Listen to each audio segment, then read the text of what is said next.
wants to sit with?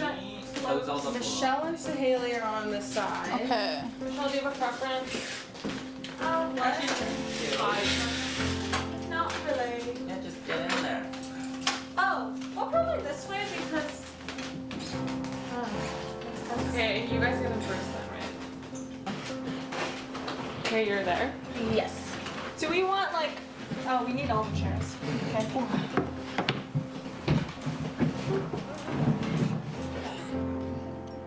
Okay, should we eat? What's this for? For the zong. Oh. Okay, I can talk about my food. Yeah, go for it. Okay, I can take this one, and you can have that one. Okay, so basically, I brought a pork zong and 2 vegetarian baos for the vegetarians. And then with my family, like my dad, he likes to put Worcestershire sauce on the zong. I don't know if that's like a common thing or not. I don't know either, actually. Do you do it? I don't think so. Okay, then maybe not. Who's to say? Yeah, and then so I just went to a bakery, but I really personally like the like Shanghainese zong, which the rice is like brown because it's like more flavored. Yes. Have you had them? Maybe. I have to look at it. Well, this is not a Shanghainese zong, Oh, okay. but that's my favorite type.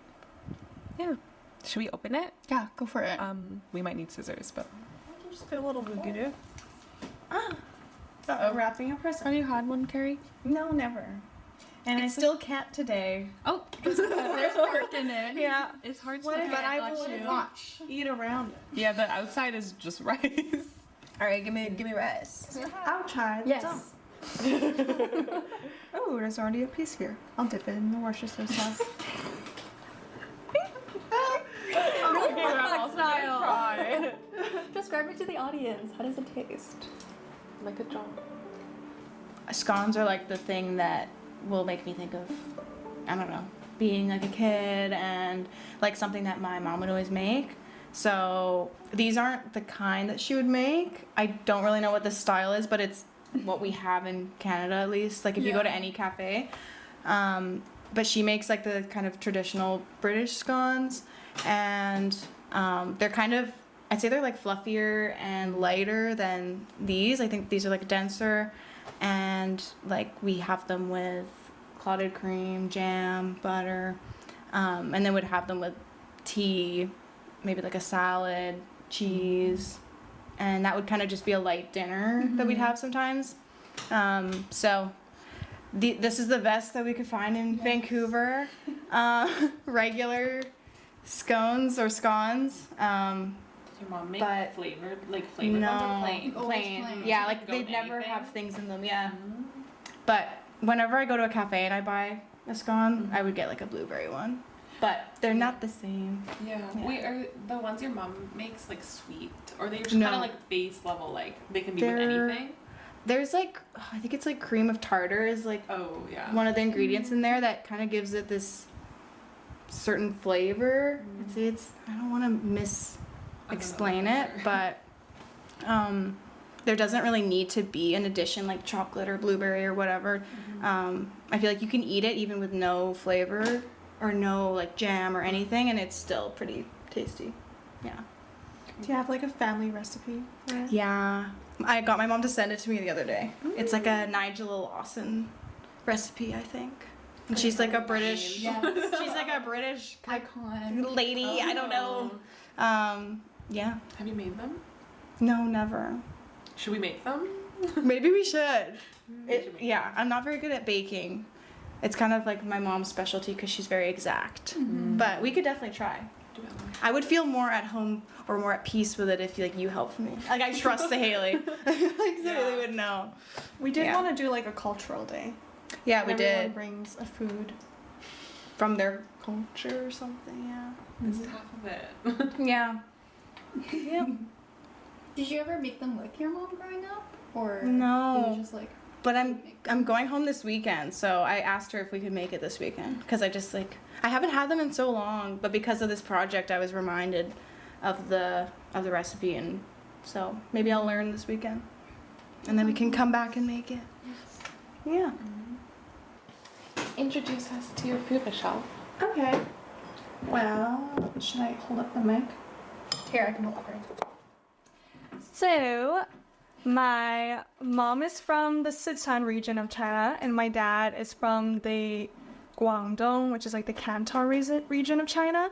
So when I was deciding on my food, it was like two very different types of flavor palettes. And originally I was gonna go with like Chongqing food, which is like really spicy and oily. But because of peanut oil, I didn't do that. Someone's allergic to peanuts here.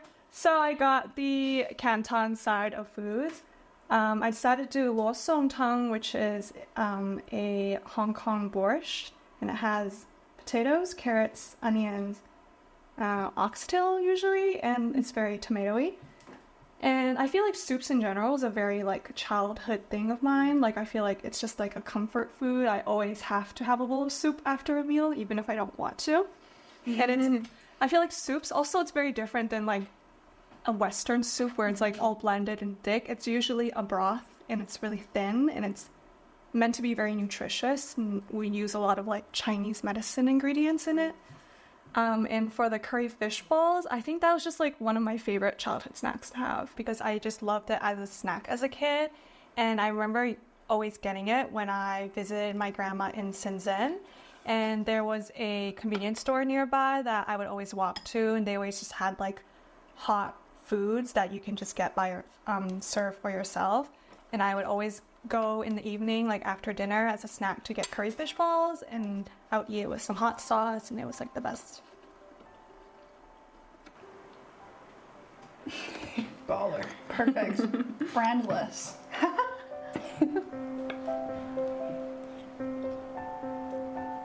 And like even like I noticed like with you, you're very much a hugger, right?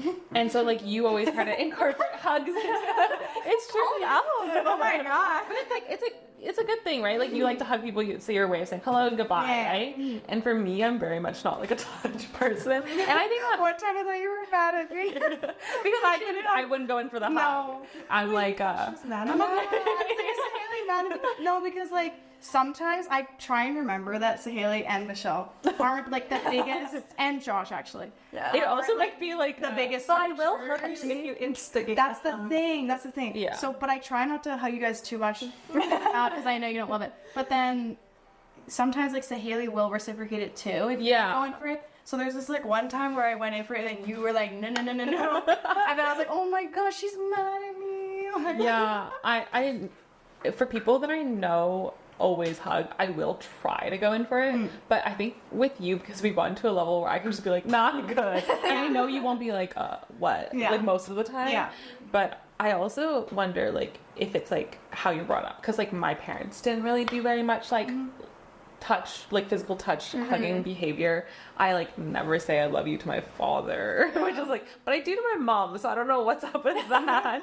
But yeah, I mean, like I guess it's just your. I think it's the upbringing. I think it's upbringing. We talked about this like. But my months sister ago. loves hugging, so okay. you know, I don't know.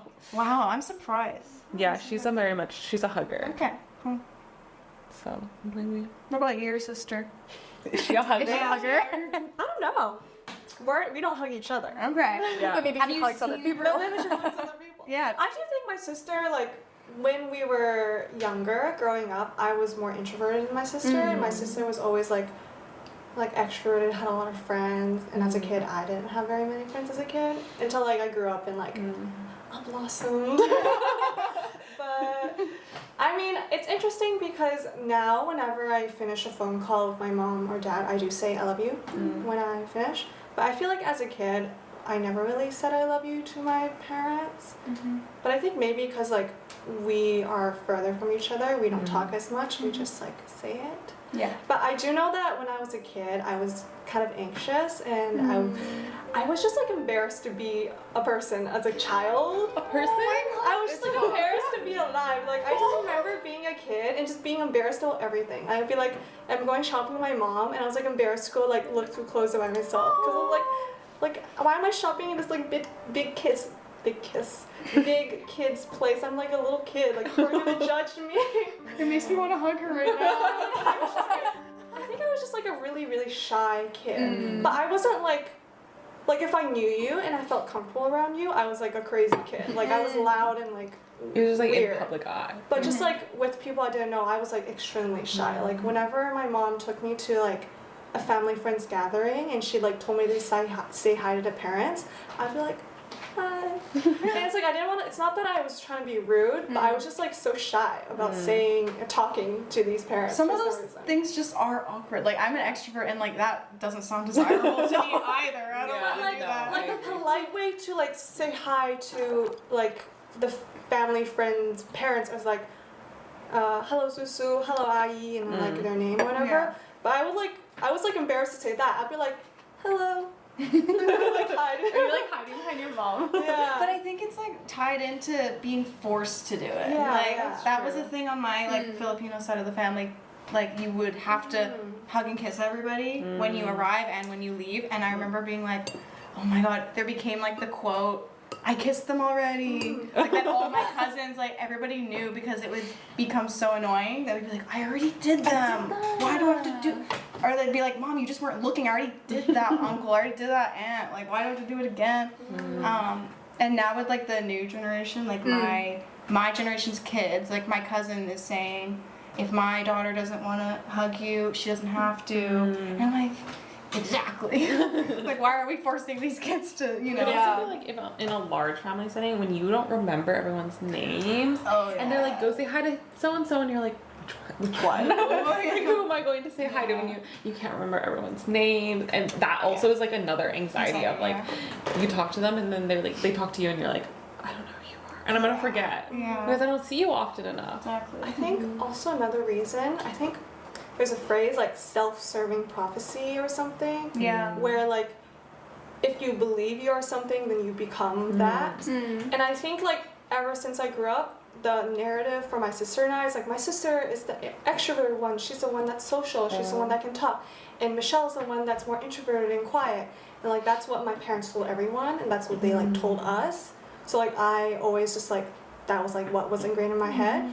So I think in front of my parents, when I had to like be social, I was like embarrassed to do so because like that wasn't the narrative that they were pushing out. That Whereas makes so much sense. I remember like if I was not around my parents, I felt much more comfortable like talking to someone and like saying hi. interesting. Because you could be anything at that Yeah. point. Yeah. And there was no preset image. That makes so much sense. I think my sister and I are the opposite. I was like the extroverted, more louder, talked a lot more and more social, and my sister was the more introverted, kind of would say hi but then would run off. But then I think also helped because I had a cousin who was my age and we would like be a pair just walking around together, so then both of us would kind of like fall back on each other if anything happened. And I think that probably changed. I think without her my personality would be way closer to my sister. That's interesting. Yeah. Oh, yeah, I remember what I was gonna say. It was about the hugging. The hugging. Because I think, what did you say? You were like, I don't remember. But what I was gonna say, well, you were. Won't instigate, but I will go in for the hugging. No. I mean, yes, that is true. But I think what I was gonna say was that, it was when you were describing me as like a big hugger. But I actually haven't always been that way. Oh, really? I'd say it actually started like after high school, maybe. I think like physical touch used to make me feel more uncomfortable. Because of the family? Maybe, yeah. And maybe like when you're younger, I feel like it's not as normalized to hug your friends as much. I think when you become an adult, I feel like adults hug more than like kids hug each other. We always hug goodbye. Yeah, it yeah, felt like a more yeah. adult thing. Yeah. And So I you were think becoming an adult, so you wanted to hug? maybe, I don't know, but I feel like I started hugging more because I started thinking about, like, for example, how you say I love you to your parents like before you hang up, and where you just, it's like one of those things where you never know, like life is short, and like I feel like I just want to make sure that the people that matter to me like know that they matter. So it's like a hug might seem like whatever, and I love you might seem like whatever, but you never know. You never know. Yeah. Like, might as well do it. Like, it's so easy. Like how much does an I love you mean to like my mom to hear, like my dad to hear? It's like it might mean so much, or like my grandparents to hear an I love you, even though it's such a quick thing, and like sometimes I feel awkward saying it because I sometimes like emotions, you know, like I don't know. So, but just do it. It's kind of like Yeah. if you feel it and you want to make sure that they know it. Whatever. It's like 3 words. I can do it. You know. And it's not even that I don't feel it. It's that I just feel uncomfortable saying it. But then the more you say it, the less The easier it uncomfortable it is. But it was when I was a kid. It was like my sister would like. She'll be like, "Come over," and she'll like punch me. Oh my god.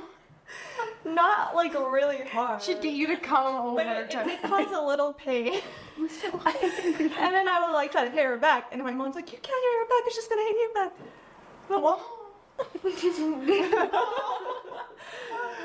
Did you ever feel like your parents were unfair with how they dealt with like you and your sister? They like chose sides. It's actually interesting because like my dad, my sister, and I have very different relationships with my dad because I feel like my dad kind of always took my side with things. So like as a kid, I was like closer with my dad, and my mom was like closer.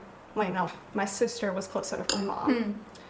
But then like once my dad like went back to China and it was just my mom, like obviously like the dynamics changed. So I would feel like my mom, she wasn't like my dad definitely like had more like showed favoritism more, but I feel like my mom was generally pretty equal with things, or she didn't do that as obviously. No. Yeah. I had arguments with my parents about who they treated. Yeah. Because it was more like when I started high school, I had to bus every day, and my sister got driven every day. And then I like would get into fights with my parents, being like, "You drove Naya every day to school. Like, how come you wouldn't drive me?" And they're like, "That's because she's so late every day." What? Like, I think in her grade 12 year, she was late 125 times, something like that. Like, it's like a record time. Like, she was late every single day. That's kind of impressive. Yeah. And yet she got straight A's. That's really impressive. She like was, Being on time doesn't matter. yeah, like she was a really smart student, but she got driven all the time. And so I would be like really mad, like, "You make me bus every day, and I like, you never drive me to school," and that, I mean, I felt like favoritism. Yeah. But I think they also were like, "We know you can do it," and they like didn't trust my sister, or I don't even know, because I feel like they probably could have trusted her. You but- got like punished for being capable. yeah, that's how I would like fight with real. them. Yeah. That actually reminded me, like, I wouldn't say this is like favoritism, but like just like also going back to like the self-fulfilling prophecy thing. Yeah. Like my sister always was like known as the more independent one, and I was known as like needing help more with things. And I think because that's the way we were treated, that's kind of just how it was as a kid. So like for example, like my mom just like gave my sister like more trust, like a lot younger. Like she was able to bus everywhere, she can do things by herself, whereas like me, I think my mom just like worried about me more, and she'd be like, "Yeah, no, I'll drive you, like I'll do this for you." Like even in grade 12, like when my sister was applying for universities, like she did everything herself, you know. My mom didn't really she probably worried, and she like asked questions, but she didn't like, you know, really like go into it that much. Whereas for me, like when I was applying for university, she was like so like trying to be hands-on. It's like, "Do you need like someone to help you? Like, do you need me like to get you like a teacher or something?" It's like, "No, I can do this. Like, I'm not stupid." And like I always needed my sister to like come into my defense. Like she would always be like, "Michelle can do this. Like she's not like 12 anymore. She's like, you know, like she can like apply for a university. Like she can figure this out herself."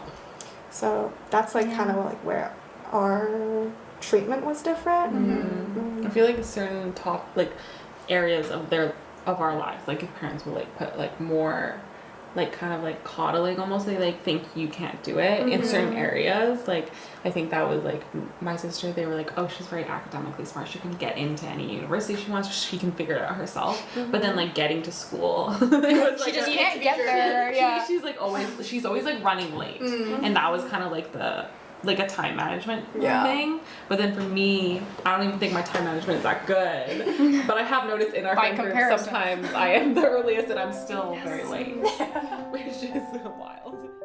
I would also think like moving out and like being by myself like just like is such a good thing for me, because I was just like so over coddled by my mom that like, because now she's in China, which I do miss her, but she's also like less able to be hands-on. Yeah. I like finally can figure out how to like take care of myself. Independent life. Yeah. Single child. Single child. Lonely child. Yeah. I mean, I don't have anyone to compare like my parents' parenting with, but they did say to me, because they did give me a lot of freedom growing up, because they said that I like earned that trust, and have always been very independent, and like they definitely raised me to be that way.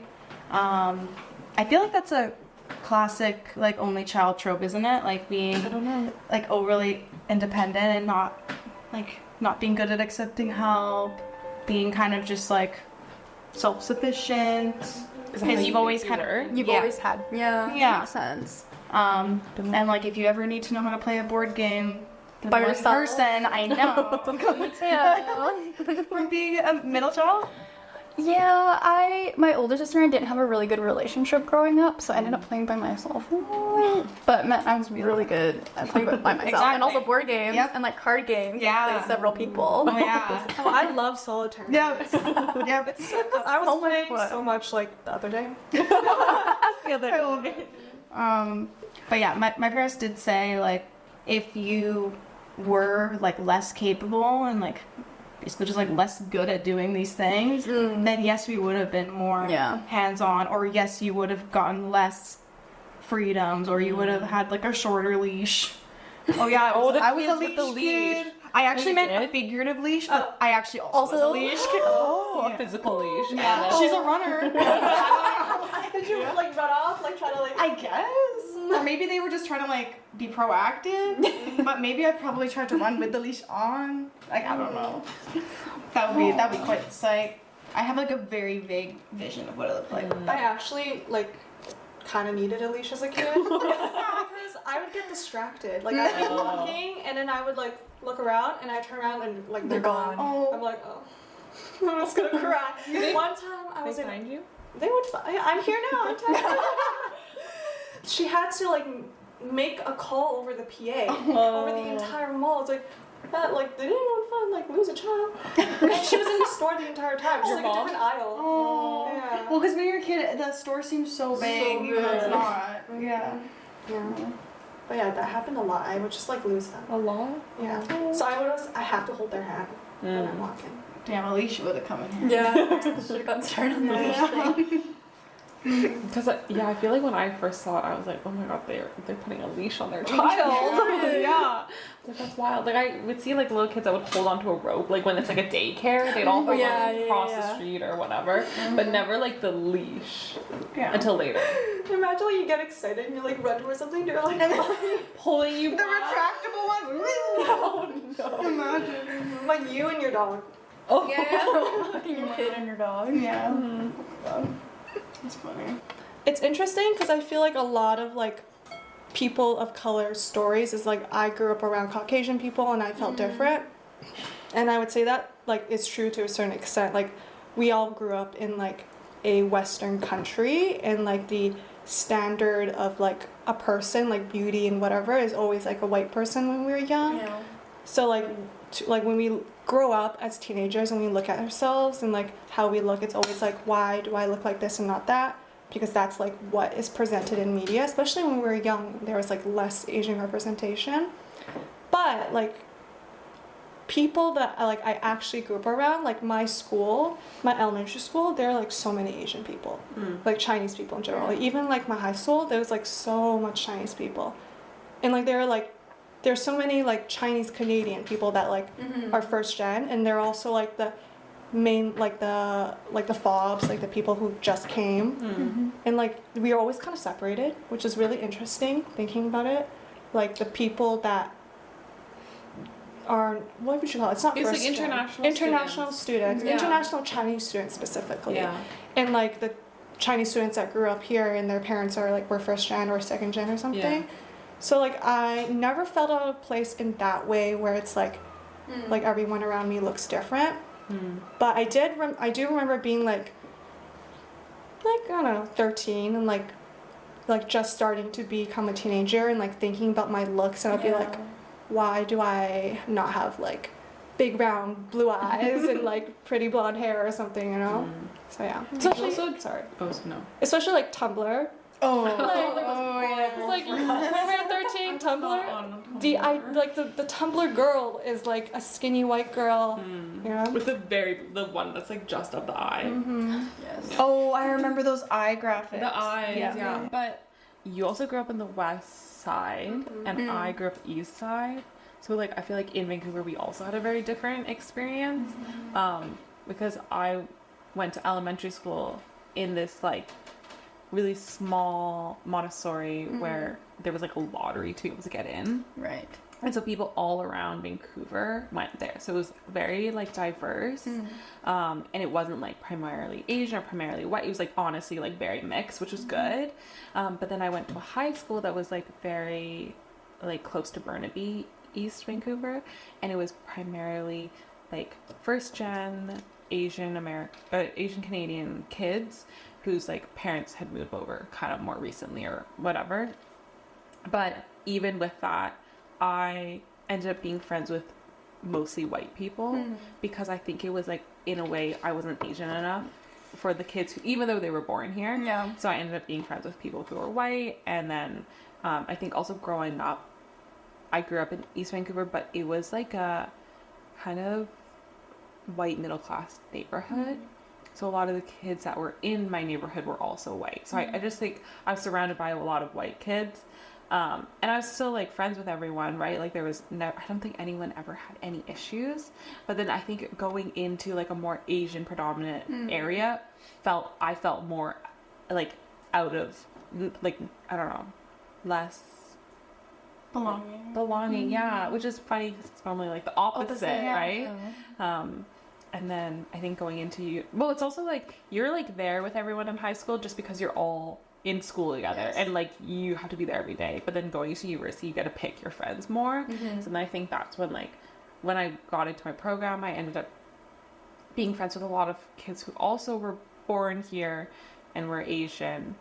And I feel like had very similar kind of like language speaking skills as me. And then we just like, it was like, then I started to have more Asian Canadian friends instead of just like only white friends, which is also a different experience. But I enjoyed it. So far, I've enjoyed it all. Yeah. For me, like I grew up in Victoria on the island, which is like very white pretty much. And then I also within Victoria grew up in an extremely white neighborhood, like even more than the city as a whole. So yeah, I definitely felt like I leaned way more into my white side of my like two cultures, I guess. And then also like growing up in Canada, so it's kind of like not even like the British, it's like just like the Canadian. Like I felt like my identity was just Canadian, and I never really felt too different, like other than I think I noticed it actually most in my family, because whenever I'd hang out with like my Filipino family, I would be the outlier. I'd be the too white one who like won't eat any of the food, and like I don't know, and I can't speak Tagalog, so there's that. And then on my white side of the family, I'm like the only one that's like, you know, I'm not blonde, I'm not blue-eyed, and like my skin's like a little bit darker. But yeah, like so I just like never really look fully like the people in my family, besides like my one halfy cousin. But then in school, like I didn't really feel too out of place, even though High school or elementary or high school or middle school, anything, like the whole way through. All my friends pretty much were white. There were a few Asian kids, and that was kind of it. And yeah, that's the selection was not very broad. So yeah, but I didn't really think a lot about identity until coming to university. Yeah, just overall in my life, it hasn't been a huge consideration. But what I learned from my thesis project was like how much I kind of mainly just relate who I am to being half one thing, half another thing. Because I don't ever fully feel like a full belonging to one or the other. So my identity has just become being a halfie. And that's just what it like, is. yeah, what it is, what's gonna be. But I guess, yeah, I just don't feel like I need to make it deeper for myself than it needs to be, at least at this present moment. And then if one day I feel like I wanna dig in more, then maybe I will. Yeah. Yeah. Also, like, there's definitely been other instances where like I encountered like a racist Asian joke as a kid, but I think it never Flew really over your head. well, it one flew over my head, but I also think like just like when we were kids, like imagine the time it was in, like people just made jokes like that and it was like normal, and like Asian people would make racist jokes about themselves Yeah. and it was like normal, like Or about other Asians. yeah. Yeah. like the YouTubers we saw back then and the That's jokes that true. they made. So like it was just like nothing I really like thought too much into, and I guess it's just never really stuck in my brain because of that. Yeah, it was so normalized. I remember that as well. It was just normal for people to make those sort of jokes, Yeah. even if it was at their own group's expense. Yeah, I remember that as well. Yeah, that one was like, you shouldn't say that. They were just like, go along with Yeah. it or something.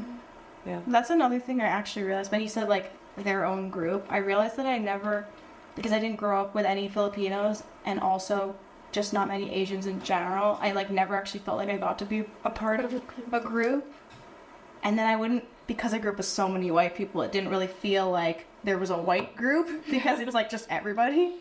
So I just like never actually got to feel like a part of a group, and I was always kind of like jealous of people who had, like my boyfriend's Portuguese and like they have such a like Portuguese community, and like he always had friends his age that like grew up, you know, within that. Their parents are friends and then their friends. I'm like, oh, that's so nice that like you have that community within your culture, and like people your age as well as people like your parents' age, and like I just kind of wish I had that, because Filipinos can be so like group community based and all of that, but there just wasn't a lot of that in Victoria. So I think that was a contributing factor to like me not feeling as connected as I could have been.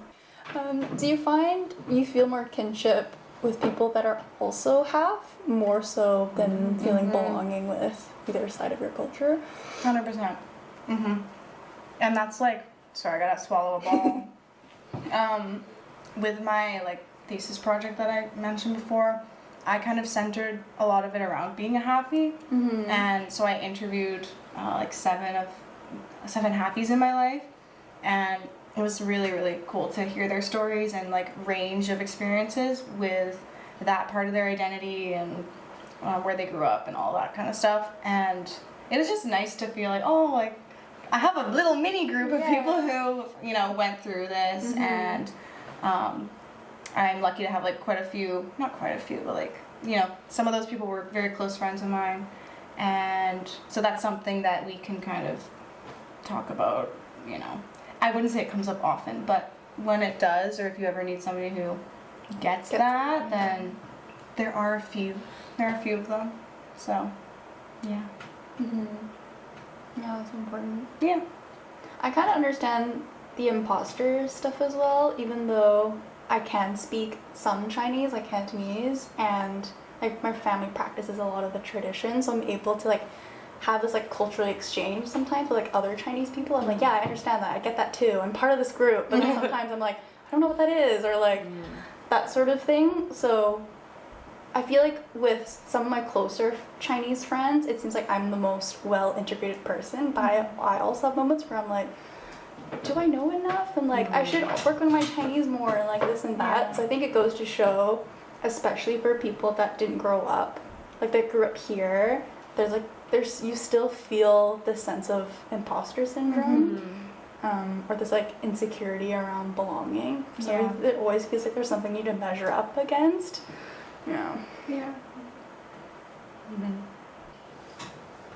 Like in high school, I don't think I've really like actively seeked out consuming a lot of like Asian related media or like culture, whatever. Like I think just like back in those times, because like it was just like less representation of Asian people, and there wasn't, like for example, like K-pop was like if you like K-pop, it was like weird. It was weird yeah, then. yeah, or like things like that. So it's like always like I consumed like Western media and stuff, and I don't think I remember the first time I like really actively started seeking out like Asian media. Like I did watch like Chinese shows as a kid and like stuff like that, but it's not something I really like bonded with other people with, and like was like in first year. I think around that time was when like just like Asian media started to go like more into the mainstream. First year university. First year university, like especially like Korean films, like media started to get really popular, and like that's when like some I think Asian people started getting into like more mainstream movies and like getting bigger roles outside of just being like a stereotypical Asian person. And like that's when I was like, oh, I want to start seeking out these things. Like these things seem cool to me now. Like seem like something that is desirable, and like which is like kind of sad because like I should be able to like embrace those things without having outside validation. Like other people telling me it's cool for me to start seeking out. Like I remember as a kid, like I loved anime, but like you don't talk about anime as like during those times, the dark ages. Wait, but I feel like my timeline of it is like when I was in grade like 10, so like 2015, 2016 time, I like was watching a lot of K-dramas and stuff, and then I remember I was like in a math class, and you never do your schoolwork in class, so we were just like gossiping or whatever, and then I remember talking about to somebody, and I was like, oh, I'm watching this new show. I don't know what it was, and then someone else behind me goes, I'm watching that, and then it became like this whole discussion, and then it kind of was like, oh, like it doesn't feel weird to be watching these things, like other people are watching it, and then I think that like instead of like more mainstream media, it was just like people around me that I hadn't talked to about it before, that was kind of like a validation point, and then I felt like less weird like saying it out loud, even though maybe I was watching it like in my undercovers or whatever. But I think like because my mom is a filmmaker, she very much valued watching a lot of different types of movies and TV shows or whatever, and so I think growing up I watched a lot of like the very like classic Chinese films, like I don't know if I should list them, but just like a lot that she was like, we have to watch this, and like just like the ones that are like the martial art movies, all those ones, right? And it was like very much my childhood, very gory as a child watching those movies, but it was like cool things that I think was really, really nice to be able to experience it without feeling like it was weird to watch. Right? Yeah, or like for example, like when we were teens, like if you were into like K-pop or anime, it's like if you were in a group of people that were interested in this thing, you were like this.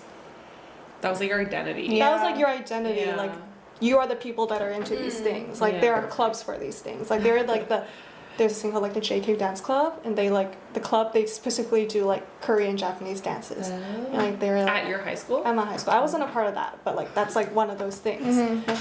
But then like I feel like, well, I'm not in high school, so I don't know, but I would imagine nowadays like people just are into it, and that's not like their identity, and they don't need to be in a group for it. Kids like, can also now so easily look online and find like a bazillion people who also like every little like subculture and like any topic. Anything. And like just like miscellaneous Asian media, like films, clothes, like whatever, it's just like people just like consume it now. Like it's just like it could be like a random person in like Texas, like like what like or like just like the most like obscure like Asian film, like it just like someone's seen it. Someone's seen it. Like it's something that can be like more readily available to people that's not usually available to, like Wong Kar-wai films, like it's like everyone knows about it. There's more access. Yeah, there's more access to these things, and there's more like acceptance to it, and there's more like there's like a cool factor to it. Yeah, that's also an issue. It's also cooler now to be different than it was before, because now I want it to be the same. Everyone is so like, I mean, you have access to everything, and everyone's merging into one because everyone's consuming the same stuff. So now it's like cool to be different. So it's just so different than when we were growing up, right? Yeah, you didn't want to stick out. Yeah. Yeah. Yeah. Okay, so the question I always ask is if you could give like words of wisdom or advice to your younger self, what would you say, or would you say anything? And it can be at any age. So like whatever you immediately pictured when you heard younger self. Okay. Want me to go first? You always want to go. You do you have something? She's blank. I think I think it will happen as I start talking. Okay. I think when you said younger self and words of wisdom, I immediately thought of me. I feel like from like 8 or like 7 to like 9 years old, I had a lot of tantrums during that time. So I feel like it'd be more so like, I think it was like tantrums because I wanted attention from my parents. And I think also like it was like specifically a time where I think it was more fresh that my parents were separated. So it was kind of just like a overwhelming but also child that was going through a lot. Yeah. And so I feel like words of wisdom would be kind of like, it's gonna get better, but also you don't need everyone looking at you. Because I feel like when you're a child, you like want a lot of attention, right? You kind of more needy, things kind of feel more urgent. But I don't think it needs to be that way. I think sometimes it's kind of nice to be a little bit more invisible and kind of figure it out at a slower pace. Because I feel like I always wanted more to happen. Yeah, that's my childhood words of wisdom. Words of wisdom. Yeah, stop having tantrums. Yeah. I don't know. It is hard. As soon as you said it, I was like, oh no. I mean, I can try and do what Sahali did and just start talking. Yeah. Yeah, that's what happens. But like, when you think younger self, like, Yeah, what came up? any idea? For the most part, people say to me that I don't give only child vibes, but I think in the few cases where I do give only child vibes, I'd want to reel that in. Because they're really just not good qualities. I think I wish that as a kid I was a lot more generous, like better at sharing things and just thinking of others more. And because I think as a kid I was just like so obsessed with myself. Like if you read my journals, it's so cringe. It's like some of it's cute, some of it's cringe. Like I remember one from grade 6 where I was like, I was explaining to my journal how to walk down the halls properly with confidence. I was like, so this is how I do it.